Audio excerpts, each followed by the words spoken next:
So they'll be calling you a radical. So the toilet bowl, actually. This will be the battle for the basement in the big sky. As Portland State is 0-6. Haven't won a game. Weber State's 0-6 against the spread. And, you know, and you can't blame the secondary. But this front four and linebacker situation's a nightmare, and, well, the coaching situation. The head coach is an absolute, unbelievable nightmare. 3 years of the greatest. I mean, you think about it. Is this even possible? This national powerhouse fucking team just loaded to the gills. Mickey Mantle inherits.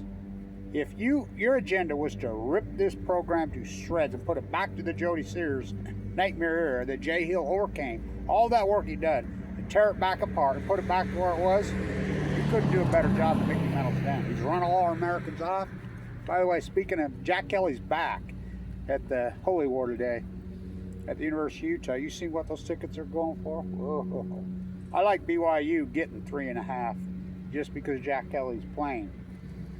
I think BYU could win the game. I'm not a BYU fan, but I'm not a Utah fan. And well, I used to be. Well, I'm a Weber State fan, but that's why I'm so disgusted. Just got a tooth pulled.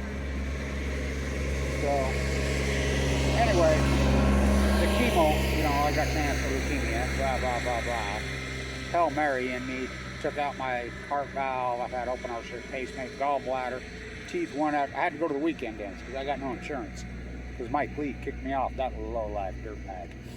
Anyway, so let's talk about this game.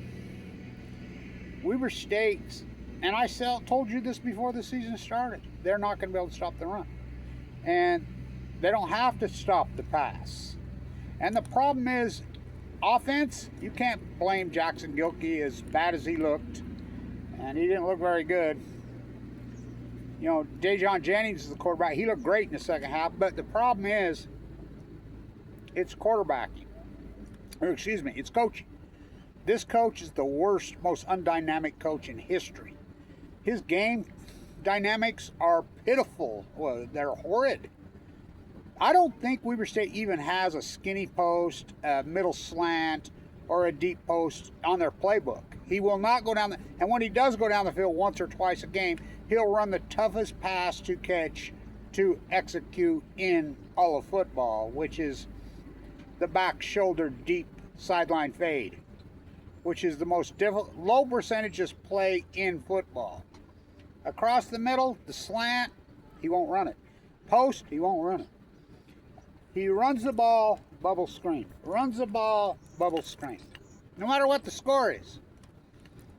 The guy's pitiful, really pitiful.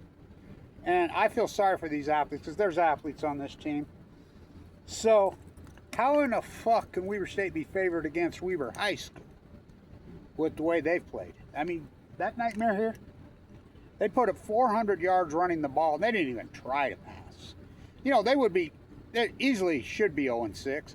You know, I don't know why that McNeese State coach went for 2. At the end, Weber State was done. They couldn't stop anybody. Why does he go for 2? They would have won in overtime. Easy. Stupid coaches do stupid things. The Butler game, they would have lost at home, except for Butler lost their quarterback. That quarterback's the best player on that team. He didn't play. They still gave him a run for their money at home. These teams are I don't know about Portland State, but because these stupid-ass coaches don't do any scouting, apparently, it takes them to the second quarter to realize all you got to do is run the quarterback option, run against Weber State, and that's the only play you need to run. You don't even need to try to throw the ball. And these poor DBs at Weber State, and they're loaded, and I talked to Benji, they've had to cheat up. When you're leading tacklers on your team every game or DBs, you got fucking problems. You know, their 2 best linebackers just walked off, hung up the cleats. I mean, this is the culture here with this fucked up coach. Noah's out for the year. He's their best player. That's Jackson Dart's fucking favorite target at Corner Canyon. He's out for the season. Now, I don't know if Bird's going to play. I thought he was going to play last week, and he didn't. You know, I thought he was good to go. I hope he's good to go. He's a big difference, and huge difference is Bert Butler if he plays. Huge difference. Now look, Dijon Jennings should have been the starter from the beginning. And I don't blame that horrible, horrible injury that happened to Jackson Gilkey. I don't blame Jackson Gilkey for the poor play that it was. It's the play calling. You don't give these guys a chance. Dijon Jennings is so dynamic and so creative if he gets a chance. We'll see the weather. I mean, this first half weather was a nightmare here last week. Second half, it was great weather. And I don't know, but I look for a lot of points to be scored today. A lot. I look for a big-time shootout. Now, Weber's favored by 7.5. Weber is 0-6 against the spread. Now, when you're the odds makers, they're sharp to get on this shit. You know, 6-1. We can do math, right?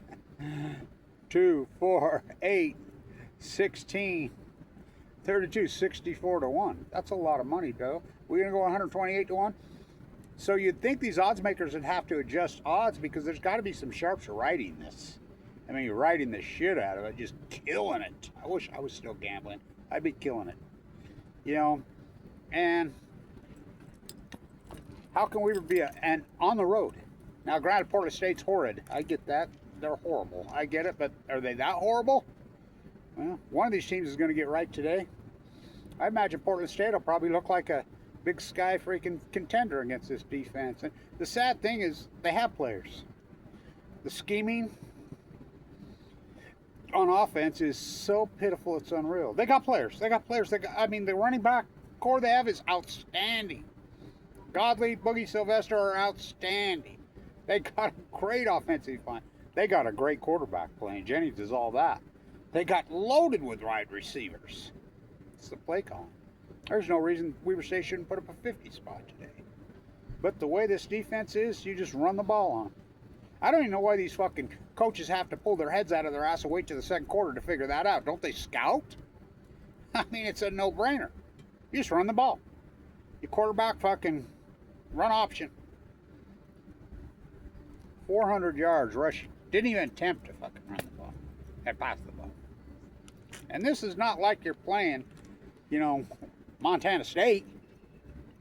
You know, and granted, I think Sac State's a little better than people think, but they're not powerhouse. Fuck, those running backs look like Cam Scattaboo and fucking Trevon Smith. Fucking against this team. I mean, that quarterback looked like Tommy. By the way, first off, hope we can get Rashid traded to this week. I mean, that's the rumor. He needs to go. He's got to get with somebody that can get the ball to him. And Otani last night, which I call him the Fuktonium Kid, as you know. That's got to be the greatest one-game performance in baseball history. Bar none. Not just playoff history, but, I mean, do you know there's only been 7 times that a home run has been hit over at the pavilion in the history of Dodger Stadium? Fuck, we're talking 67, 68 years. I'm not talking both seasons. I'm talking everything. Boy, started there twice. I remember I was at Dodger Stadium at the game when Piazza did it. You know, McGuire did it all roided up. Fucking Otani, who's pitching a gem. I mean, imagine that kid when he was in the Little League. Remember that kid in Little League that fucking would pitch a fucking shutout? Yeah, I remember that guy in high school. And then just hit a hit. Because I played baseball in high school. I remember that guy. His name was Jim McMahon. Oh, fuck. He would fucking strike out fucking...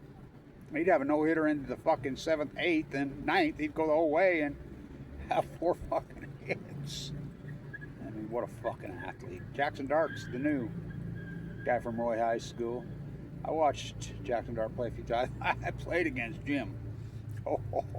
I met Jim McMahon in the park in Roy when I was 15. I was drinking beer. He was 16. And he had his shirt off. He's over there, you know, all. And he was punting. And I told my friend, holy fuck, look at this.